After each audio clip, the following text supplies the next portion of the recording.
So it now gives me great pleasure to introduce our first speaker for this morning's session, the Honourable Samuel A. Jinapor, Minister for Lands and Natural Resources, Republic of Ghana. And just a little bit of background about His Excellency.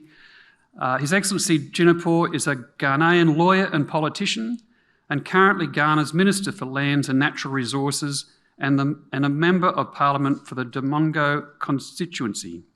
He holds a Bachelor of Science degree in Physics from the Kwame Nkrumah University of Science and Technology, and a Bachelor of Laws and Masters of Law degrees from the University of Ghana. Prior to becoming a minister, His Excellency Jinapor worked as a Deputy Chief of Staff in charge of operations at the Office of the President of Ghana for 4 years. He has also worked at the law offices of Kalendi at Law, where he rose to the rank of a Senior Associate. But something that some people may not know about His Excellency, he's only just returned from the Basilica in Rome. And there he attended the consecration induction of His Eminence Richard Cardinal Gua Bawabo, Catholic Bishop of the WA Diocese, into the College of Cardinals. So the ceremony was presided over by none other than the Pope. So congratulations, he has just come back from Rome, so I'm sure it was a wonderful experience. So please join me in welcoming His Excellency Samuel Jinapor. Thank you.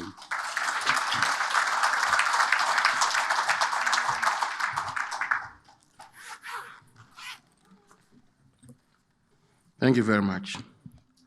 Honourable Ministers, representatives from government, the High Commissioner to Australia, Ghana's High Commissioner to Australia, the Australian High Commissioner to Ghana, representatives from the private sector, captains of the mining industry, members of the diplomatic corps, distinguished guests, ladies and gentlemen. I bring you warm greetings from the President of the Republic of Ghana, Nana Addo Dankwa Akufo-Addo, under whose leadership Ghana has continued to strengthen its ties with the Commonwealth of Australia, particularly in the mining industry. It is great to be in Western Australia and in her historic capital city of Perth, dubbed by many as arguably, quote, the mining capital of the world, end quote.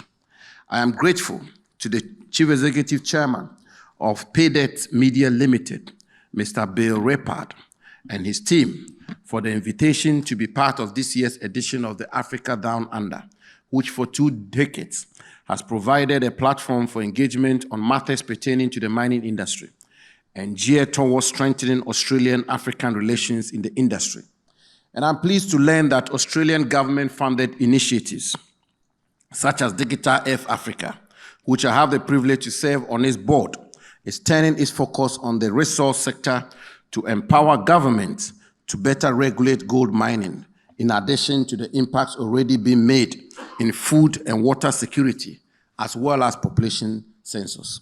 Distinguished guests, ladies and gentlemen, Ghana has a long history of mining. The industry in Ghana predates the arrival of the first Europeans on the shores of our country sometime in the 15th century.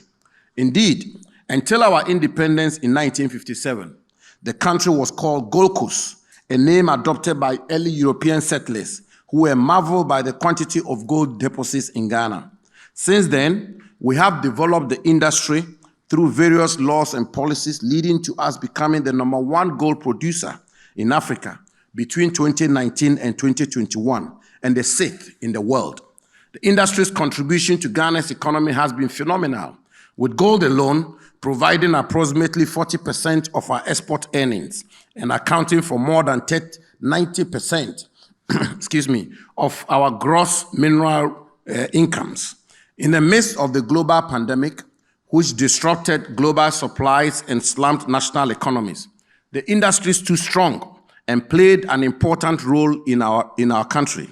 In addition to gold, we mine bauxite, manganese, and diamond. There are also huge resources of other green minerals like lithium and iron ore, base metals such as copper, zinc, nickel, chrome, and lead, as well as vast deposits of industrial or development minerals, including sand, gravel, granite, and salt. Ladies and gentlemen, our constitution, which forms the basis of our legal and regulatory framework, vests all minerals in their natural state in the President of Ghana, on behalf of and in trust for the people of Ghana. No individual does own any mineral in its natural state in the country, and no one can grant a concession for the exploitation of a mineral resource apart from the government. Currently, there are over 15 large-scale mining operations in the country, with 13 of them producing gold and the other 2 producing manganese and bauxite. These mines are operated by different companies, including Australian companies like Cardinal Namdini, Azuma Resources, Precious Mining, and Castle Minerals. Fortunately, Cardinal Namdini and Azuma Resources are at this session, and I believe they will share their experience in Ghana with you. These companies are supported by some 235 companies offering engineering and mine support services such as drilling, contract mining, and assaying services. Our diamond is largely produced from small-scale mining, but has huge potential for viable large-scale mining operations. Industrial minerals that anchor the infrastructure development of the country are also being exploited, with clay, feldspar, limestone, salt, granite, sand, and kaolin being mined across the nation by over 110 licensed quarry operations. There are some 500 exploration activities, mainly targeted at gold, lithium, copper, and cobalt. Recent geological investigations have also indicated viable prospects for iron ore, nickel, zinc, chromium, lead, and colobite tantalite. The priority of the government of Ghana, however, continues to be the translation of these volumes of minerals production into wealth to benefit all stakeholders equitably, including the larger populace, as optimally as possible. Government is therefore mindful of the need to implement mining-friendly policies to sustain these achievements whilst ensuring environmental sustainability and protecting the interests of citizens and investors alike. Fortunately and significantly, in Ghana, the rule of law is the norm, not the exception. It is the pivot around which our governance architecture revolves. With a stable democratic culture spanning over 30 years, peaceful elections, and successful change of governments from one political party to another, investors are assured of the protection of their rights, regardless of the outcome of national elections. Our respect for the rule of law has earned us the enviable title of, quote, the beacon of democracy in Africa, end quote. Anchored on this business-friendly environment, the government of Ghana continues to adopt policies to improve transparency in the industry, beneficiation and value addition, upstream and downstream linkages, and to ensure a win-win situation for both investors and host country. In the last few years, government has prioritized improving the business environment through regulatory reforms to reduce bureaucracy and bottlenecks associated with doing business in the country. These have led to the introduction of a mineral cadastral administration system to improve mineral licensing administration.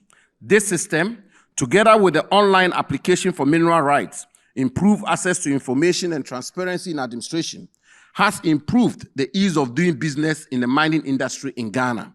Our laws also have several provisions that make the mining sector in Ghana investor-friendly. These include stability clauses that insulate investors from changes in laws and policies after the acquisition of mineral rights, respect for the sanctity of contracts and accrued rights, capitalization of expenditure on recognizance and prospecting, exemption from the payment of import duties for plants and imported machinery for mineral operations, and transferability of capital. Additional incentives include the exemption of staff from the payment of income tax on furnished accommodation at mine sites, immigration quota in respect of approved number of expatriate personnel, and personal remittance quota for expatriate personnel free from tax. The fiscal regime, which also includes a 20% straight-line capital allowances, along with a 5-year loss carry-forward provision, is designed to support mining projects whilst optimizing government share of revenues for the development of a vibrant industry. Apart from the traditional minerals we are known for, we are committed to diversifying our mineral resource base. The green transition, which requires green metals to produce batteries to replace fossil fuel-dependent vehicles, makes this diversification even more eminent. Luckily, as indicated earlier, we are endowed with most of these green minerals such as lithium, cobalt, nickel, graphite, rare earth elements, iron, copper, and phosphates, which are yet to be explored. Already, the Australian company, Atlantic Lithium, whose chief executive speaks after me, is involved in the exploration of lithium. Distinguished guests, our policy for the development of these minerals is to pursue a path that fosters optimal socio-economic development through effectively and efficiently exploiting and managing Ghana's green minerals and contributing positively to dealing with the climate change phenomenon, working towards the net zero emission target, and collaborating with other relevant stakeholders in employing climate-friendly technologies and practices to achieve the maximum developmental impact for the country. We are therefore committed to work with all stakeholders to retain the full value chain of these, quote, minerals of the future, end quote, in our country by adding value to the minerals mined and thereby contributing significantly to the global transition. There are also opportunities for investment in mine support services, including contract mining, drilling and blasting, equipment supply, and assay laboratory. The strategic location of Ghana allows investors to use Ghana as a base for their operations in the West African sub-region. And Accra, our capital city, as the host of the new and revolutionary African Continental Free Trade Area, AFTA, will open the doors to you to tap into the over 1.2 billion African market. Indeed, exciting times lies ahead of us, and you cannot find a better time to make the investment decision than now. Aside these new minerals, government is also committed to adding value to our traditional minerals and ensuring that they have adequate linkages to the other sectors of the economy. We have therefore, through a public-private partnership, established a gold refinery, and we are in the process of securing a London Bullion Market LBMA certification to ensure that we are able to trade our refined gold easily on the international market. Our goal is to refine a significant proportion of our gold domestically. This obviously requires building robust and viable domestic refineries. The volume of Ghana's gold in recent years, along with its enabling environment for investment, as well as the emergence of major gold producers from neighboring Mali, Burkina Faso, and Cote d'Ivoire, provide an attractive feedstock environment for efficient gold refining in Ghana. Distinguished guests, we have also established through Acts of Parliament the Ghana Integrated Aluminium Development Corporation, GIADEC, and the Ghana Integrated Iron and Steel Development Corporation, GISDEC, to promote and develop in our country integrated aluminium and iron and steel industries, from mining through refining to downstream production. GIADEC is engaging with investors for bauxite mining and refining into alumina, as well as a strategic partner for the second largest smelter in sub-Saharan Africa, the Volta Aluminium Company Limited, VALCO, to modernize and expand its operations to feed the downstream industry. GISDEC, on the other hand, has developed a master plan for the integrated iron and steel industry and is engaging with investors to develop the various phases of the value chain. With over 1.5 billion tons of iron ore, with an average grade of 40% iron oxide, there is huge potential for investors in this industry. The development of these two industries, together with the future green minerals, particularly lithium, is expected to propel the industrial transformation agenda of the government of President Akufo-Addo and to bring the much-needed development to the people of Ghana, as well as give maximum returns to investors. Always remember as well, ladies and gentlemen, that an emerging automobile industry is being constructed in Ghana, with global giants such as Volkswagen, Toyota, Nissan, and Sinotruk already setting up in Ghana. All these fit into our industrialization agenda. Distinguished guests, the mining sector in Ghana remains huge, and the strong political stability, anchored in a vibrant democratic culture, makes her conducive for investment.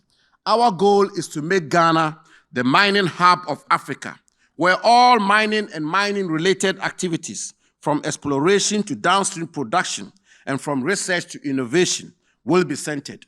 This requires that we continuously engage industry players and other resource-rich countries, build the right and strategic partnerships, make new discoveries and innovations through research and development, share policies and learn from each other to improve the sector, and ensure that the industry contributes meaningfully to sustainable development. We do all this in an atmosphere of transparency and in accord with the highest standards of integrity.